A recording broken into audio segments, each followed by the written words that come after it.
Bonjour à tous. Nous allons faire une petite vidéo déjà sur le déballage de ce nouveau boîtier. Un petit boîtier plutôt sympa, Windows 10, déjà équipé. Donc déjà je vais vous faire... c'est un appareil que je découvre avec vous, qui est... plutôt compact, qui vient de sortir, qui s'appelle donc le GK Mini chez Beelink, équipé d'un microprocesseur Intel.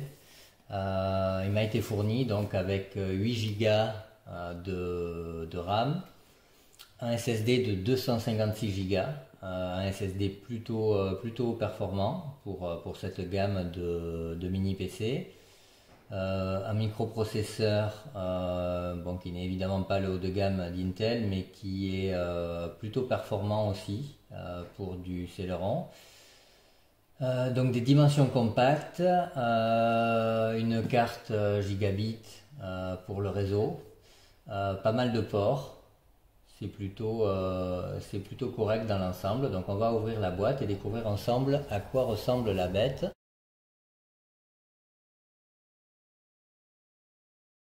Allez, on ouvre.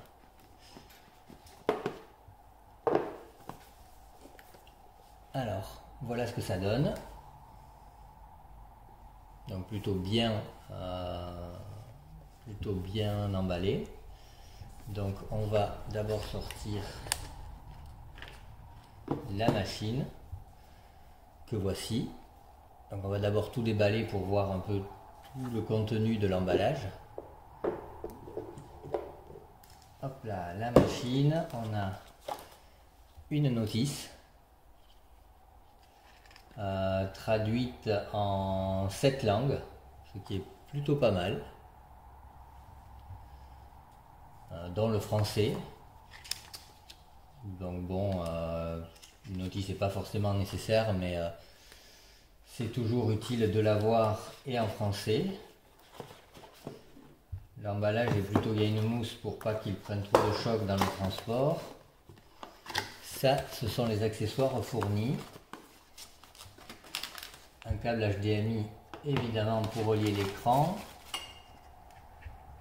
Un petit transfo d'alimentation qui n'a pas besoin d'être extrêmement puissant parce que le TDP de ce microprocesseur n'est que de 10 watts.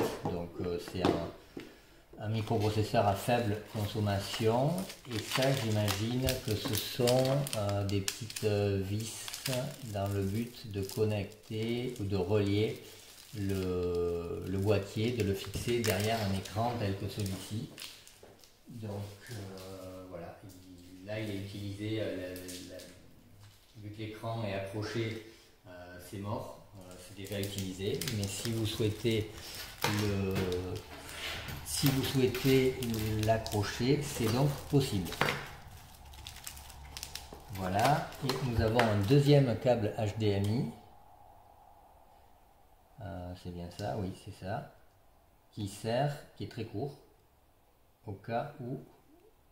Ah ben oui, bien sûr, un deuxième câble HDMI pour l'accrocher derrière la télé. Derrière la télé, oui, si vous le souhaitez, ou derrière l'écran du PC via les petits pas de vis VESA dont cet adaptateur répond à la norme, et qui permet de ne pas avoir tout un fil qui traîne derrière. Donc ça fait juste la bonne taille pour pouvoir l'accrocher derrière l'écran et avoir un PC qui n'a qu'un seul écran et rien du tout sur la table. Donc ça c'est plutôt sympa. Donc voilà un petit tour d'ensemble de ce que l'on a avec ce boîtier. Alors on va regarder plus en détail le contenu du boîtier ainsi que les ports dont il est équipé. Donc nous avons deux ports qui doivent être, je pense, de l'USB 3. Si je reprends la boîte, combien de ports USB 3 nous avons? Nous avons 4 ports USB 3, donc c'est bien ça. Donc 2 devant et 2 ici derrière. Voilà.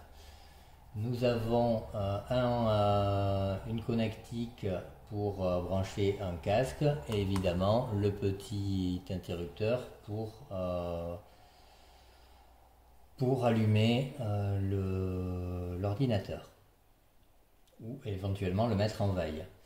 À l'arrière, donc, le port réseau, LAN gigabit, donc 1000 mégabits de débit, ce qui est correct pour la gamme d'ordinateurs, et deux sorties HDMI pour éventuellement un bi-écran. Si vous voulez sécuriser l'appareil,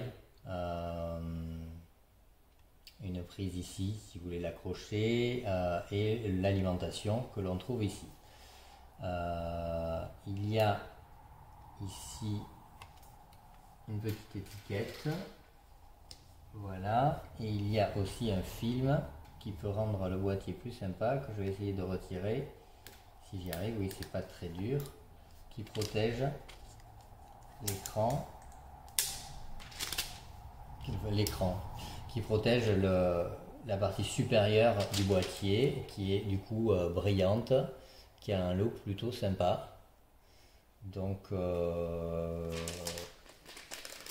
c'est pas trop mal. C'est pas trop mal pour cette gamme de boîtiers. Le boîtier est composé de plastique globalement. Donc là c'est plastique. Sur les côtés aussi, bon c'est tout plastique. Mais le système de ventilation est plutôt évolué. On notera également les petits pads pour empêcher que le boîtier ne bouge et qu'il soit à peu près fixé au support sur lequel on le pose, ainsi que la finition des petites vis. Alors je ne sais pas si vous pouvez le voir, la finition est vraiment impeccable. Donc c'est assemblé avec une grande justesse, il n'y a rien qui dépasse, tout est clean, tout est bien aligné, vraiment rien à reprocher côté finition, on a quelque chose d'absolument impeccable. Voilà, donc je vous retrouve dans quelques minutes, le temps que je branche la bête pour voir ce qu'elle donne une fois connectée, alimentée et connectée à un écran PC. Voilà. À tout de suite.